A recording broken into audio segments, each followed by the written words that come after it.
खवा के जोड़ी जियर चुराए रे, आगू पीछू घूमो तोर रहा नहीं जाए रे। शुरुआत में लोगों ने एक्सेप्ट नहीं किया मुझे, तो मेल के माध्यम से मैसेजेस तो खैर आते ही थे खुले। ईमेल में लोग मुझे बोल रहे हैं कि आपने छत्तीसगढ़ की संस्कृति खराब कर दी।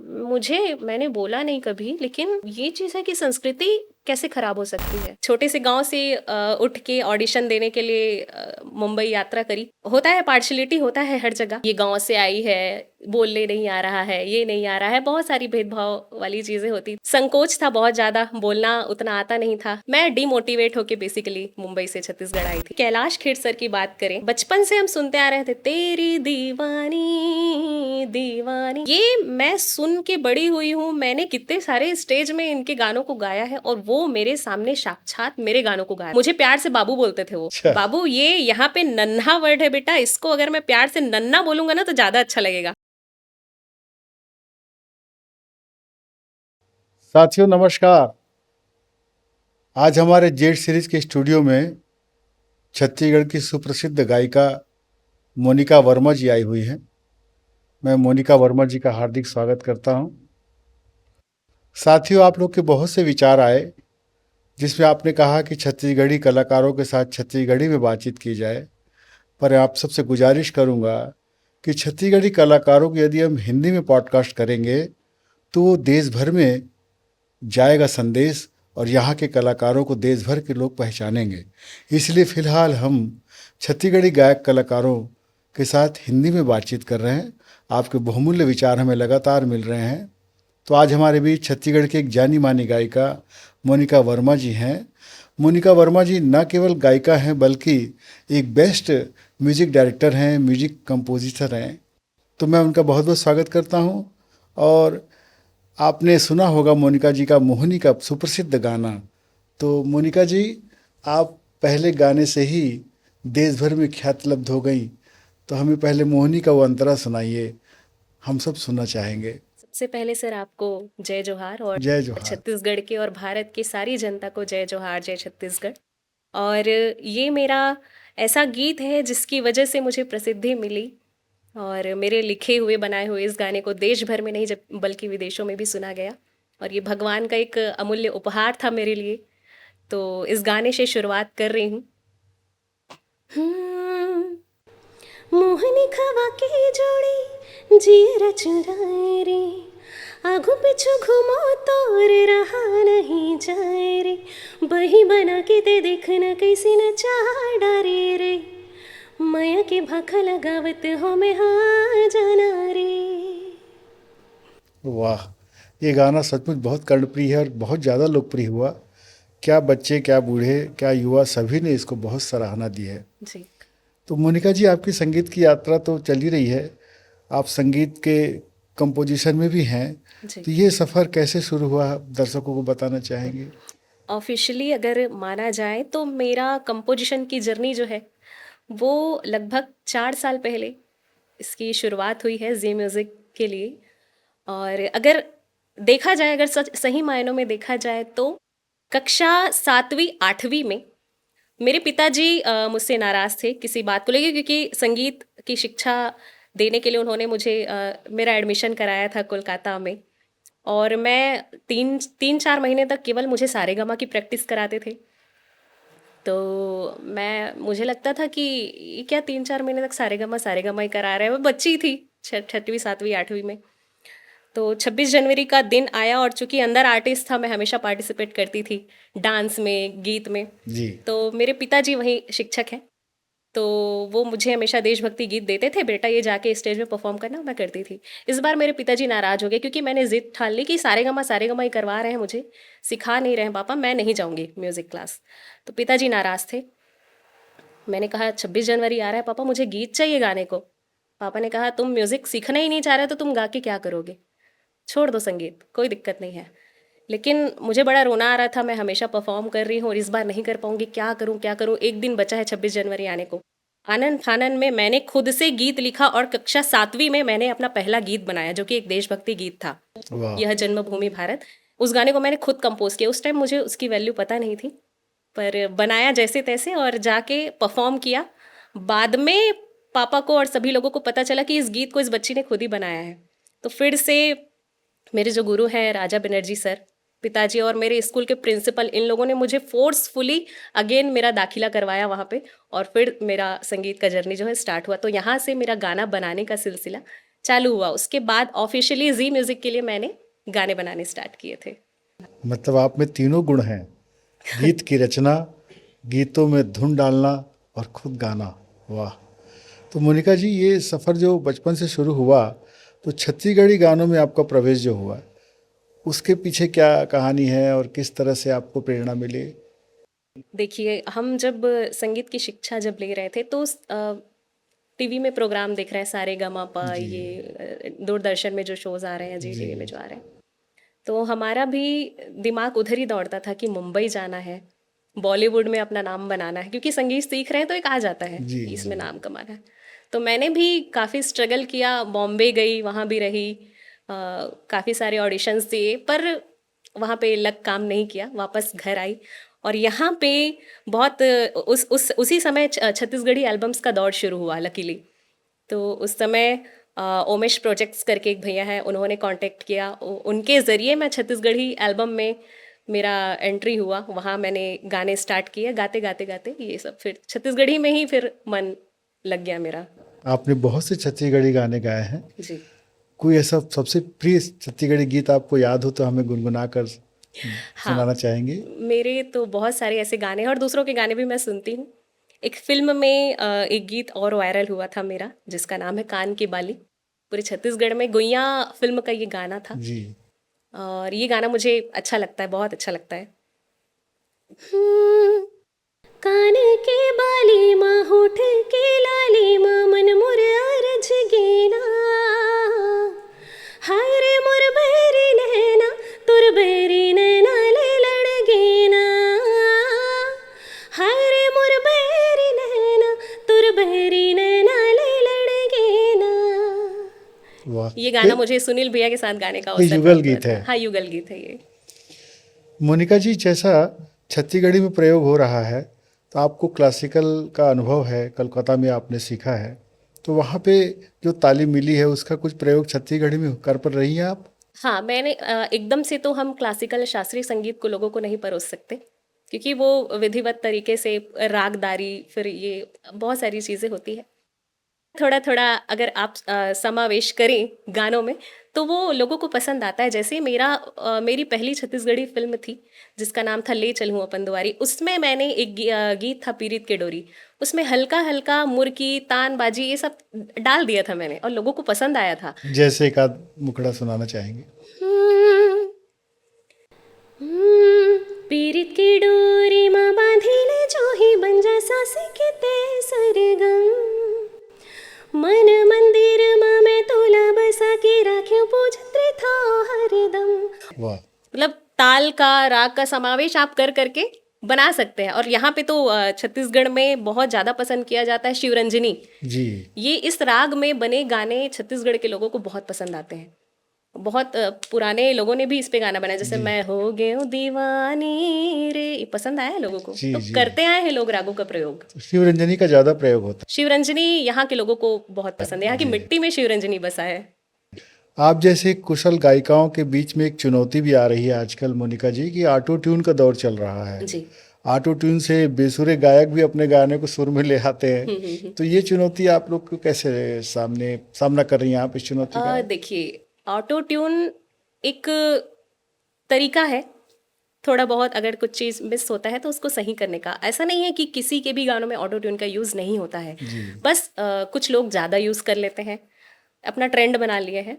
और हम लोगों के गीतों में भी ऑटो ट्यून का यूज़ होता है, लेकिन जितना होना चाहिए उतना। तो ये एक टेक्नोलॉजी है जिसका यूज़ कुछ लोग ज़्यादा कर लेते हैं, हम लोग लिमिटेड की चीज़ों के लिए करते हैं, बस यही है।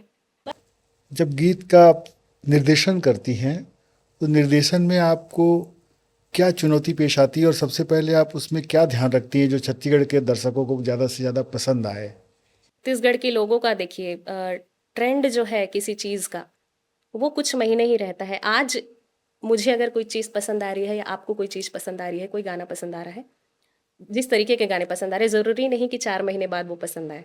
आप एक दौर के जी बाद ऊब चुके होंगे। बिल्कुल। 1 महीना आप एक गीत को लगातार सुनिए, आप ऊब जाएँगे उससे। जी तो हर 4 महीने में, 5 महीने में लोगों का टेस्ट बदलता है। जी तो वही चीज़ हो रहा है, ध्यान में रखना पड़ता है कि आज के दौर पे, अभी के दौर पे आज लोगों को क्या पसंद आ रहा है, तो मैं उस तरीके के गाने बनाऊँ। फ़िल्मों में थोड़ा अलग होता है, क्योंकि फ़िल्म का हम जब गाना बनाते हैं तो वो सिचुएशन पे होता है, जी। तो वो थोड़ा अलग है, पर एल्बम का हमको ध्यान रखना पड़ता है। तो ज़्यादातर गाने आप फिल्मों में गाई हैं या एल्बम में? दोनों में चल रहा दोनों में है। चल रहा जी है। सर। मोनिका जी, अपकमिंग फिल्म आपकी जो है जानकी है। जी। जानकी में आपने गीतों की रचना भी की है, धुनों में भी सजाया है उसे और खुद भी अपनी आवाज़ दी है। ये अनुभव आप हम दर्शकों को बताना चाहेंगी? सबसे गर्व की बात तो ये है सर कि जानकी जो है, वो हमारे छत्तीसगढ़ की पहली हिंदी फ़िल्म है। जी और ये जो है, ये साहस दिखाया है इसको बनाने का, क्योंकि जनरली लोग छत्तीसगढ़ से हिंदी फ़िल्म कम बनाते हैं। जी कम शायद आज तक बनाया नहीं है, ये पहली हिंदी फ़िल्म है जानकी।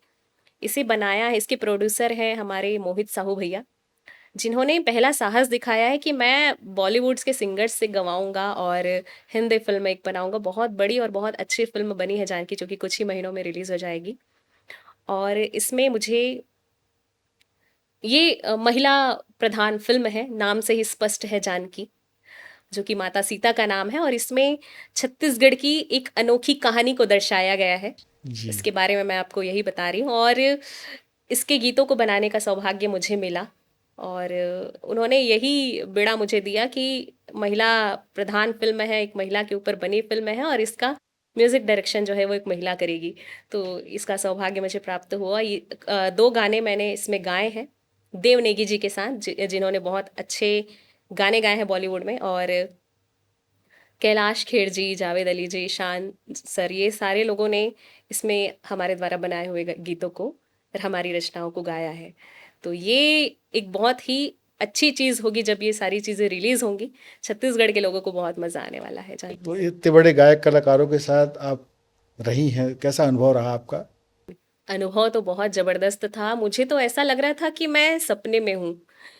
आप सोचिए, जिनके गाने, जैसे कैलाश खेर सर की बात करें, बचपन से हम सुनते आ रहे थे, तेरी दीवानी दीवानी, ये मैं सुन के बड़ी हुई हूँ। मैंने कितने सारे स्टेज में इनके गानों को गाया है, और वो मेरे सामने साक्षात मेरे गानों को गा रहे हैं। मुझे प्यार से बाबू बोलते थे वो। अच्छा। बाबू, ये यहाँ पे नन्हा वर्ड है बेटा, इसको अगर मैं प्यार से नन्ना बोलूंगा ना तो ज़्यादा अच्छा लगेगा। और मेरे को बोलते थे, तुम बेटा मेरे सामने ही बैठे रहो, जो भी मिस्टेक होगा बताना। मतलब मैंने उनसे ये चीज़ सीखी कि वो कितने बड़े कलाकार हैं, जी उसके बावजूद अहम नहीं था उनमें, जरा भी ईगो नहीं था। वो समझ रहे थे कि छत्तीसगढ़ से आई हुई, गांव से आई हुई एक लड़की है जिनके गाने मैं गा रहा हूँ, लेकिन इसने कुछ कुछ तो सोच के इस वर्ड को लिखा है, या कुछ तो सोच के इस धुन में ऐसा प्रयोग किया है।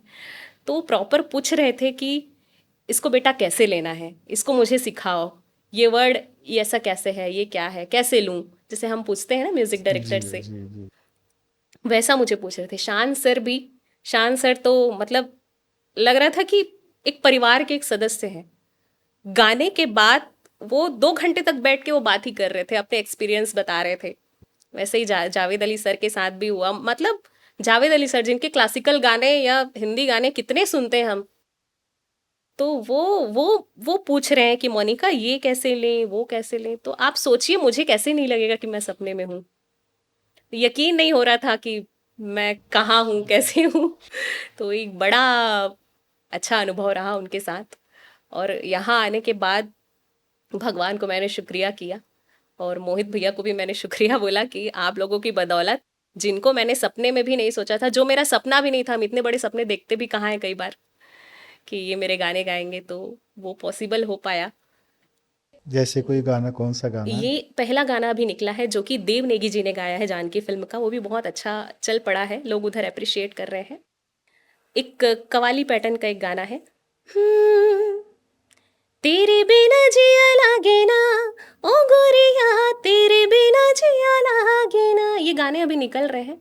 कब तक आएगी जानकी? जानकी अभी अभी से कुछ महीनों बाद रिलीज हो जाएगी, और उसका फर्स्ट लुक वगैरह सब चीज़ आना चालू हो जाएगा। जी जी। जी फिल्मों और एल्बम के अलावा क्या स्टेज में भी आप प्रोग्राम देती हैं?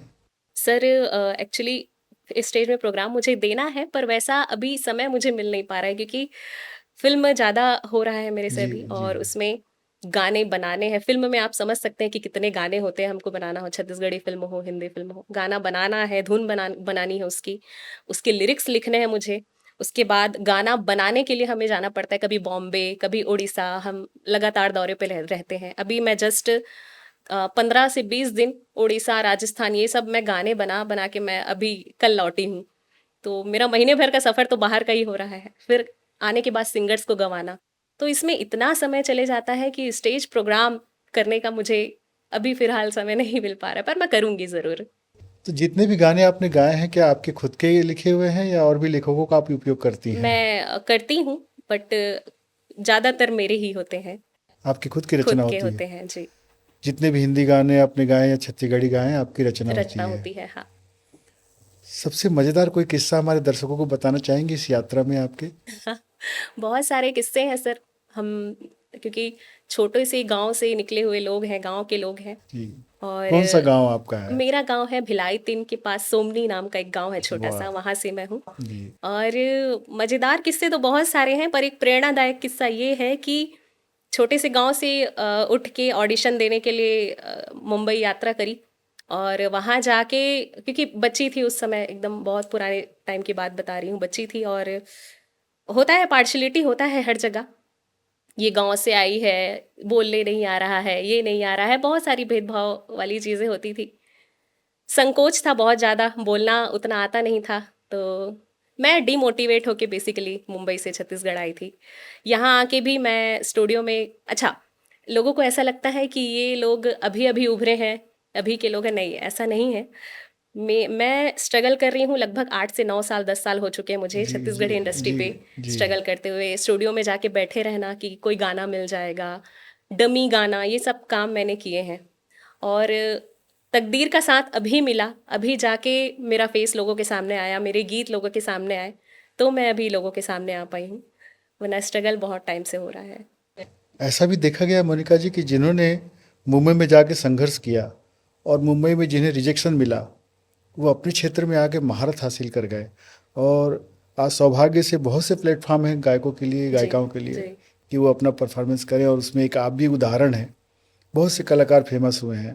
तो यहाँ जो प्रयोग हो रहे हैं और यहाँ की जो फ़िल्में जो एक बार हिट हुई हैं, शुरू में 1-2 फ़िल्में हिट हुई, उसके बाद फ़िल्मों का जो दौर चल रहा है वो अन्य जगह पहचान नहीं बना पा रही हैं। एक निराशाजनक स्थिति तो है। क्या लगता है आपको, क्या संभावना है फ़िल्मों की? संभावनाएं अभी बहुत अच्छी है सर। अभी लगातार फिल्में बन रही हैं और कॉन्सेप्ट बहुत अच्छा अब आ रहा है। जी, बीच में जब फ़िल्में चलना बंद हुआ था, चलनी बंद हुई थी, तो फिर मोटिवेशन सबका जाता है। प्रोड्यूसर्स भी सोचेंगे कि क्यों हम पैसा लगाएँ, क्यों फ़िल्में बनाएँ जब चल नहीं रही है, पब्लिक को पसंद नहीं आ रही है। फिर लोगों ने शायद अब देखना स्टार्ट किया है कि कॉन्सेप्ट अगर नए जनरेशन के हिसाब से रखा जाए, अब लोगों को जो पसंद आ रहा है तो चलेगी, और अभी चल रही हैं फ़िल्में। चल रही हैं। जी। गीत तो आप लिखती ही हैं, क्या कहानी में कोई प्रयोग किया है अपने फ़िल्मों के? मैं अभी शुरुआत मैंने करने की सोची है, क्योंकि इमेजिनेशन पावर भगवान की कृपा से बहुत अच्छी है। मैं कहानी सोचती हूँ, ये होना चाहिए, वो होना चाहिए, तो मैं सोच ही रही थी कि मैं कहानी में भी जाऊँ, और आपने बोल दी वो बात। अभी स्टार्ट आगे करेंगे। योजना है जी, आपकी योजना फ़िल्मों है में मेरी, स्क्रिप्ट लिखने की? योजना है मेरी। जी, जी। जी। हिंदी रोमांटिक गाने, छत्तीसगढ़ी रोमांटिक गानों के अलावा क्या भजनों में आपकी रुचि है? भजन भजन ही तो मूल आधार है। जी, बचपन में क्योंकि मेरे पापा एक बहुत अच्छे तबलिस्ट हैं, वो शिक्षक भी हैं और अच्छा, तबला भी बहुत अच्छा प्ले करते हैं। जी, हमारे घर में हम भाई बहन पिताजी सब बैठ के हम भजन गाते हैं। हमारा जब मन करता है हम अपना तबला हारमोनियम निकाल के बैठ जाते हैं, भजन संध्या स्टार्ट हो जाती है हमारी। तो स्टेज वगैरह में मैं जाके भजन, सबसे पहले तो मैं भजन ही गा रही थी, अच्छा। तो वो मैं कभी नहीं छोड़ सकती। उसी की देन है जो भी है। तो अभी भी भजन गा रही हैं? गाती हूँ सर। जी, जी। कोई ऐसा प्यारा सा भजन हमारे दर्शकों को सुनाना चाहेंगे? मैं आपको छत्तीसगढ़ी भजन सुनाती हूँ, जो कि मैं बहुत गाती हूँ और मेरे दिल के बहुत करीब है। जी, हो बंसुरी बजैया औधेनु चरैया, बंसुरी बजैया औधेनु चरैया,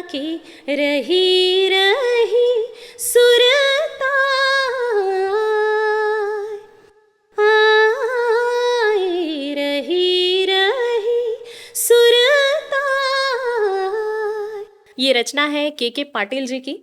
वाह। मैं उन्हें बहुत पहले से जान रही हूँ और उनकी रचना, ये रचना तो मैं हमेशा गाती हूँ जहाँ मुझे भगवान मौका कृष्ण की मिलता है। इतने भावपूर्ण रचना आपने अभी सुनाई है। जी। जी। तो मोनिका जी, ये जो संघर्ष का दौर चलता रहा, तो हर कलाकार को लगता है कि वो सफल नहीं हो रहा है तो निराशा के दौर से गुजरता है, निराशा आती है जीवन में। जी। आपने कैसे निराशा का सामना किया और डिप्रेशन से कैसे बच पाई, या आप डिप्रेशन आया आपके जीवन में? डिप्रेशन तो नहीं आया, क्योंकि इसमें सबसे बड़ा हाथ जो है वो आपके आसपास के लोगों का होता है। अगर जी। आपके दोस्त यार, आपकी फैमिली आपके साथ में है, आपको मोटिवेट कर रही है, तो आपको कोई कुछ नहीं कर सकता, आपका कोई भी कुछ बिगाड़ नहीं सकता। मेरे जीवन में भी ऐसी चीज़ें आई है, जैसे मैं पढ़ाई में बहुत अच्छी थी। जी। मैंने सॉफ्टवेयर इंजीनियरिंग करी हुई है। जी। और मेरे उम्र के लोग जब नौकरी में लगे, पढ़ाई तो पूरी हो गई, तो मेरा भी था, क्योंकि उस समय तक मैं साल में केवल 1-2 गाने, 3 गाने ही गा रही थी। गाना स्टार्ट किया था जस्ट मैंने। तो अब मेरे लिए सबसे बड़ी चुनौती थी कि क्या मैं अपने दोस्तों के जैसे सॉफ्टवेयर इंजीनियरिंग बैकग्राउंड में जाऊँ और वहाँ जी। जॉब करूँ। मेरा भाई सॉफ्टवेयर इंजीनियर है, भाभी भी वही है, उसी जी। लाइन पे है। जी। तो इनके जैसे मैं करूँ कि मैं गायकी को चुनूँ, ध्यान तो गायकी में था। मैं नहीं कर सकती थी जॉब, मुझसे नहीं हो पाता वो चीज़ें। लेकिन चुनौती ये थी कि 2-3 गाने गा के क्या मैं अपनी जीविका चला पाऊंगी। ये बात सबसे महत्वपूर्ण हाँ, होती है कि ये संगीत और कला में क्या आर्थिक रूप से। हाँ, हाँ। अगर माता पिता ने इतने वर्षों तक पढ़ाया है, इतने पैसे लगाए हैं मेरे पीछे, तो क्या मैं 2-3 गाने गा के साल में निकाल पाऊंगी? जी। तो नहीं। अच्छा, एक लाइन, उस समय एक लाइन का महत्व मुझे समझ में आया कि आवश्यकता ही आविष्कार की जननी है। ये कैसे? ये मेरे ऊपर बीता। 2-3 गाने गा रही थी दूसरे लोगों के बनाए हुए, बुलाते थे तो जाती थी। अब मेरे पास आया कि हमेशा तो लोग मुझे बुला नहीं सकते, या कब तक मैं वेट करूंगी। तो मेरे जो पार्टनर हैं साथ में, म्यूज़िक डायरेक्टर के रूप में मेरे साथ काम करते हैं, तोशांत कुमार सर, उन्होंने मोटिवेट किया कि तुमने संगीत सीखा है, तुम्हारे अंदर वो चीज़ है कि तुम गाने बना सकती हो। और घर वालों ने भी बताया कि तो बचपन से कुछ ना कुछ बनाते आ रही है, इसके अंदर टैलेंट है, रास्ता इसको मिलना चाहिए। तो आवश्यकता ही आविष्कार की जननी है, ये लाइन तब पूर्ण हुआ जब मुझे आवश्यकता थी, गाने मुझे चाहिए, हर कोई गवा नहीं सकता, तो मुझे खुद बनाना पड़ेगा। ये सोच के मैं फिर एज अ कंपोजर और लिरिसिस्ट मैं मार्केट में उतरी। फिर मैंने खुद के गाने बनाना स्टार्ट किए, उसे जैसे तैसे करके रिकॉर्ड किया, रिलीज़ किया, लोगों को पसंद आया और चल गया। फिर मार्केट में फिर वो चीज़ आया। तब जाके मैंने अपने माता पिता को कहा कि मैं इस फील्ड में ही करूँगी, मैं सॉफ्टवेयर इंजीनियर बैकग्राउंड में नहीं जा रही हूँ। माता पिता ने भी हमेशा सपोर्ट किया, बोले ठीक है, तुम कर सकते हो, करो। आज खुश है। जी। जी। ये है। एज ए म्यूजिक डायरेक्टर, आपके सामने बहुत से कलाकार आते होंगे जिनको आप गवाती हैं, जी। तो क्या उनको आप कहना चाहेंगी और क्या परेशानी महसूस करती हैं, या क्या लगता है आपको? देखिए, ज़रूरी नहीं कि हम जो सोच रहे हैं वो हर कोई उसको फुलफिल कर पाए। तो हम एक जस्ट उदाहरण देते हैं कि आप ऐसा गाइए, ये करिए, वो करिए। नहीं ले पाते तो समय देना पड़ता है थोड़ा सा उनको। बाकी तो सही रहा एक्सपीरियंस यहाँ की। यहाँ बहुत अच्छे अच्छे लोगों को मैंने गवाया है, जी। जैसे कि सुनील सोनी भैया हैं, चंपा दीदी है, अनुराग भैया हैं, ये सारे लोगों ने मेरे गाने गाए हैं। ये लोग तो मंझे हुए कलाकार हैं, इनको क्या ही मैं सिखाऊं। नए रचनाकारों की बात कर रहा था, नए गायकों की बात जी कर रहा जी था, जी। उनके लिए आप क्या कहना चाहेंगे? नए रचनाकारों के लिए तो बस यही है सर कि आगे बढ़ते रहें। संघर्ष नहीं करेंगे तब तक कुछ भी नहीं हासिल होता। घर में बैठ के कुछ भी हमको नहीं मिल पाएगा। आगे बढ़ना पड़ेगा, लगातार मेहनत करनी पड़ेगी, तभी जाके आप सफल हो पाएंगे। कोलकाता से जो मिली हुई शिक्षा है आपकी क्लासिकल की, तो क्या आज भी आप रियाज करती हैं? हाँ, मुझे जब समय मिलता है मैं रियाज़ ज़रूर करती कितने हूँ। घंटे कर पाती हैं? घंटे, अब पहले हम 3 घंटे, 4 घंटे हम बैठ के, उसका गिनती नहीं है कि हम कितने अच्छा। घंटे कर पाते थे। अब शेड्यूल थोड़ा-सा गड़बड़ा गया है, ना सोने का ठिकाना है, रात को कितने बजे सो रहे हैं, उठ कितने बजे रहे हैं, उसका कोई ठिकाना नहीं है। तो जी। जब समय हमें मिल पाता है, गाड़ी में बैठे-बैठे हम कर रहे हैं कुछ, या कहीं घर में बैठे हैं, थोड़ा समय मिला 5-10 मिनट। अभ्यास चलता रहता है। अभ्यास अभ्यास कभी नहीं छूटना चाहिए। लेकिन डायरेक्शन और गायन दोनों के बीच का तालमेल आप कैसे बिठाती हैं? क्योंकि डायरेक्शन में भी पूरा समय चाहिए, कोई गीत की रचना, धुन बनाना, कैसे आप सामंजस्य स्थापित करती हैं? धीरे-धीरे प्रैक्टिस से वो सारी चीज़ें आ गई है, जी। तो उसमें परेशानी नहीं होती। तो आपको गायकी के लिए बहुत से प्रस्ताव मिलते हैं अन्य लोगों के? हाँ, जी, लग जाती आते हैं हैं। आप? हाँ, मैं गाती हूँ। आगे कोई एल्बम की जानकारी देना चाहेंगे? अभी बहुत सारे एल्बम्स हैं, हर जी। महीने रिलीज हो रहे हैं जी म्यूजिक में, चाहे इधर उधर के चैनल में, सब में। तो बहुत सारे हैं। एक एल्बम मेरा जस्ट अब आने वाला है जिसका नाम है राजा राजा, जी म्यूजिक छत्तीसगढ़ी में आ रहा है। और मुझे ऐसा है अंदर से कि ये गाना कुछ ना कुछ कमाल करेगा, क्योंकि बहुत मेहनत से इसे अभी जस्ट इसके पहले झुमका कंगना रिलीज किया हमने, वो दर्शकों को बहुत पसंद आया, तो उसका सेकंड पार्ट है राजा राजा। तो आई होप कि वो पसंद आए लोगों को। जेड सीरीज में आप लगातार आती हैं, जी। गाना रिकॉर्ड करती हैं, तो जेड सीरीज की कौन सी अभी नई गीत रचना आप पेश करने जा रही हैं? जेड सीरीज में अभी जस्ट मैंने आपके इंटरव्यू से पहले 2 भजन गाए हैं, बहुत प्यारे भजन गाए हैं। हमको सुनाइए एक आध भजन। वो अभी रिलीज नहीं हुआ है तो मैं उसे सुना नहीं सकती, जी। प्राइवेसी मैटर करता है।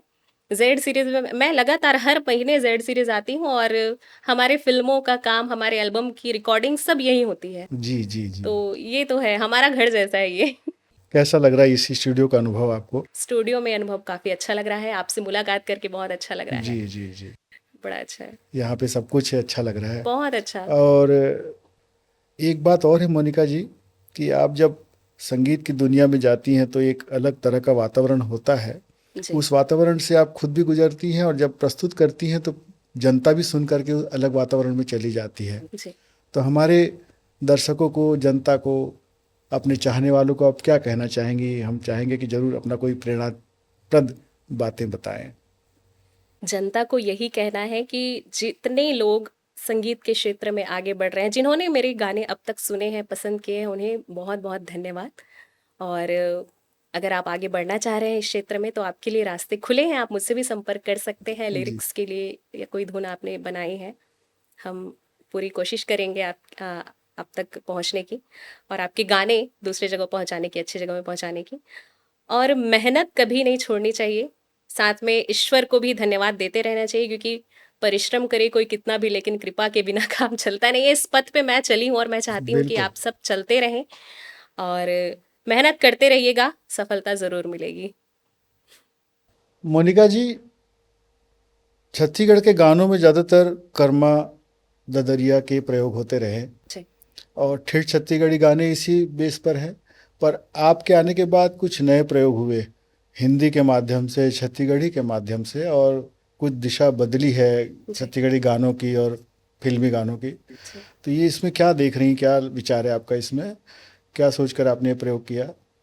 देखिए, हम जिस परिवेश में रहते आए हैं, जिस क्षेत्र में रहते, मैं बेसिकली भिलाई से हूँ। जी भिलाई में हमारे जैसे लोग, हम लोग जो छत्तीसगढ़ी का प्रयोग करते हैं, मतलब छत्तीसगढ़ में हर क्षेत्र में, चाहे आप राजनांदगांव जिला में चले जाओ, आप बलौदा बाजार साइड चले जाओ, वहाँ पे थोड़ा थोड़ा में चेंज अंतर आ होता है, जाता है। अंतर जी आता है। जैसे कई लोग बोलते हैं एती जहाँ मेती रहूं, मतलब बहुत सारा चीज़। तो हम बदल लोग जाता भिलाई क्षेत्र के लोग बेसिकली थोड़ा हिंदी वाला छत्तीसगढ़ी बोलते हैं। है। जी तो वहाँ बचपन से रहना हुआ है, स्कूली शिक्षा वही सब हुई है, तो हिंदी जैसा चीज़ ही था दिमाग में। और जी बॉलीवुड गाने मैंने बहुत सुने, लता जी के, जी रफ़ी जी के, सोनू निगम जी के। जी।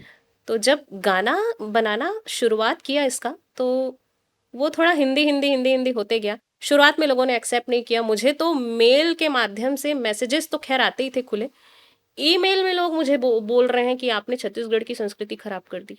अच्छा। मैंने बोला नहीं कभी, लेकिन ये चीज़ है कि संस्कृति कैसे खराब हो सकती है। हिंदी गाने आप रफ़ी जी के सुनते आए हैं, आशा जी के, लता जी के सुनते आए हैं, संस्कृति का इससे कैसा लेना देना हो गया? अगर संस्कृति की बात ही इतनी की जा रही है, तो आज संस्कृति तो वेशभूषा से भी देखी जाती है। जी जिन लोगों ने इस पे सवाल उठाए, क्या वो धोती कुर्ता पहनते हैं? नहीं पहनते। रुपया सूता पहन के घूमते हैं? नहीं घूमते हैं। वो हमारी एक पहचान है, लेकिन आप संगीत को बांध नहीं सकते। बिल्कुल। और शायद लोगों ने इस चीज़ को समझा। संगीत कभी कोई नहीं बांध पाया है, ना कोई बांध पाएगा। तो मुझे जैसा आता है, हम लोगों ने जो स्टार्ट किया, वो जैसा आता है हम लोगों ने बनाया, और लकीली भगवान की कृपा से वो लोगों को पसंद आया। और अब वो एक्सपेरिमेंट अभी भी मैं सीखती हूँ। संगीत को कोई कभी पूरा सीख नहीं पाया है, ना कभी सीख पाएगा, तो अभी भी सीखती हूँ, एक्सपेरिमेंट करते रहती हूँ कि पसंद आए लोगों को। चल रहा है अभी भी। मोहिनी के गाने से आपको अपार लोकप्रियता मिली। जी। तो जब एक कलाकार लोकप्रिय हो जाता है, उसके गाने सब तरफ बजते रहते हैं, तो कैसा महसूस होता है, और क्या कोई रोचक अनुभव है इसमें? मोहिनी के बाद काफ़ी सारे किस्से हुए हैं और उस समय लोग पागल थे, बहुत पागल थे। और मेरी क्योंकि ये पहली ऐसी सफलता थी, रातों रात सफलता मिलने वाली चीज़ थी, मुझे भी पता नहीं था कि इस सब चीज़ों से बचा कैसा जाए। कभी मैंने सक्सेस को अपने ऊपर हावी नहीं होने दिया, जी लेकिन कभी कभी डर भी लगता था। कुछ कुछ फैंस ऐसे मिल जाते थे जिनसे मुझे बच के चलना पड़ता था कि ये क्या कह दिया इसने, ये क्या कर रहा है। मैं थोड़ी शर्मीली किस्म की हूँ, मैं ज़्यादा लोगों से मिलती जुलती नहीं हूँ, थोड़ा स्मॉल सर्कल है, बहुत कम लोग हैं मेरे आसपास। तो वैसे ही मैं घर जाती हूँ तो पीछे के रास्ते से जाके अपने घर में मैं रह रही हूँ। किसी किसी को पता चला इंटरव्यू के थ्रू या न्यूज़पेपर के थ्रू कि मैं भिलाईतिन सोमनी से हूँ, बिलोंग करती हूँ।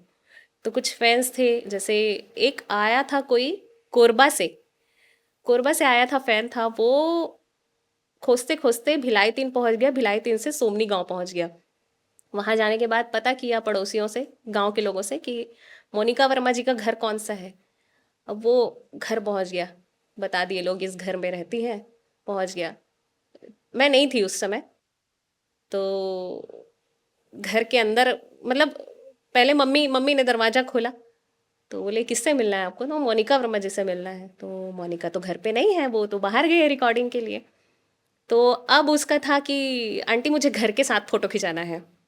अब मेरी मम्मा सोचे कि क्या बोलूँ मैं, तो उसने बोला ठीक है बेटा खिंचा लो। उसने घर के साथ सेल्फी लिया।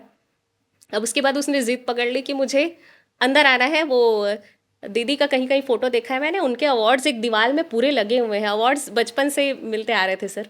तो हम लोगों ने अच्छे से बड़ा संभाल के उसको सजा के रखा हुआ है अपने घर पे, एक कमरा पूरा अवार्ड से भरा हुआ है। तो वो मम्मी ने फिर, अब कैसे ही बोले, मना नहीं कर सकते प्रशंसा, क्योंकि अगर आप कुछ कर दे तो फिर वो गलत न्यूज़ भी फैल जाती है। तो मम्मी ने बोला ठीक है आके ले लीजिए फ़ोटो। तो बेचारे उसने अवार्ड्स के साथ अपना वीडियो बना के फ़ोटो बना के ले गए। ये तो एक बार का किस्सा हुआ। जी ऐसे बहुत सारे, ऐसा फिर लगातार लोग आने लगे, एक हफ्ते में 4-5 लोग पहुंच जाते थे। कभी कोई पत्रकार पहुंच जा रहा है कि मुझे इंटरव्यू लेना है, ये दिखाना है, वो दिखाना है। तो ये किस्से हुए हैं बड़े। कभी बच के चलना पड़ा, कभी जी लोगों से रूबरू हुए, ये सारी चीज़ें चली तो है। ये अनुभव आज भी होता है। होता है, जी होता ही है। फैन फॉलोअर पीछे पड़े रहते हैं, हाँ, प्रशंसक है। प्रशंसक है। जी। तो जाते जाते हमारे दर्शकों के का छत्तीसगढ़ का कोई अंदर सुंदर सा गीत सुंदर सा सुनाते गीत। हुए जाइए। रिसेंटली हमारी एक मूवी रिलीज हुई थी, ए ददरी। ए ददरी का टाइटल सॉन्ग बहुत चल पड़ा, और वो गाना फनी है थोड़ा सा, जी डांस वाला गाना है। वो गाना मुझे बहुत अच्छा लगता है। जरूर। वो गाना मैं आप लोगों को सुना रही हूँ। जावा कोनो तोलावारे होला, ओहा भारी डरावथे मोला, इद टूरा करे हला कानी जी, इद दरे, इद दरे, इद दरे, मरबी नहीं बाजस्ते, इद दरे, इद दरे, इद दरे, मरबी नहीं बाजस्ते, इद दरे। वाह। जाते जाते एक और जिज्ञासा थी जी। कि छत्तीसगढ़ी में और हिंदी में तो आप प्रयोग कर रही हैं, क्या कभी उड़ीसा या भोजपुरी गीतों का प्रस्ताव आया है, अन्य प्रदेश के किसी लोकगीत का? आया है, उड़ीसा से भी बहुत आया है। और उड़ीसा के 1-2 गाने मैंने रिकॉर्ड किए हैं। अभी उड़ीसा मैं जब गई थी जी तो वहाँ मौका मिला गाने का। उड़िया भाषा में। हाँ, उड़िया गाया तो मैंने। इसे कैसे आप मैनेज करती हैं, इस भाषा को कैसे? फील सबसे इम्पोर्टेंट चीज़ है। जी पहले तो मैं राइटर कंपोजर से समझ लेती हूँ कि आप क्या फील चाह रहे हैं जी इसमें, और जी क्या सोच के आप लोगों ने लिखा है, इसका मतलब क्या है। मुझे बहुत जानने की बहुत इच्छा होती है, सीखने जी की बहुत चाह है। और तो मैं जस्ट वैसे ही पूछती हूँ और वो एक्सप्लेन करते हैं। थोड़ा सा समय लगता है, पर कर लेते हैं। तो उड़ीसा में ये लोकगीत जो आपने गाया है फिल्मों के लिए है या एल्बम के लिए है? ये एक फिल्म के लिए था, एक एल्बम के लिए था। जी जी जी। जी। आपसे बातचीत करके आज बहुत अच्छा लगा, और आपकी बातों से छत्तीसगढ़ के कलाकारों को प्रेरणा मिलेगी। साथियों, ये थी मोनिका जी जिनसे हमने लंबी बातचीत की। आप मन के सुझाव ला हमन बार बार देखथन सुनथन। मैं आपला विश्वास दिलात हूँ कि आगे छत्तीसगढ़ी में भी हम इंटरव्यू करबो। पर अभी हमार कोशिश है कि हमार कलाकार मन ला देश भर के लोग मन जाने, और मतलब पहचाने, प्रोत्साहन मिले। आप सबके बहुत बहुत धन्यवाद। जय जोहार, जय जय छत्तीसगढ़। जोहार।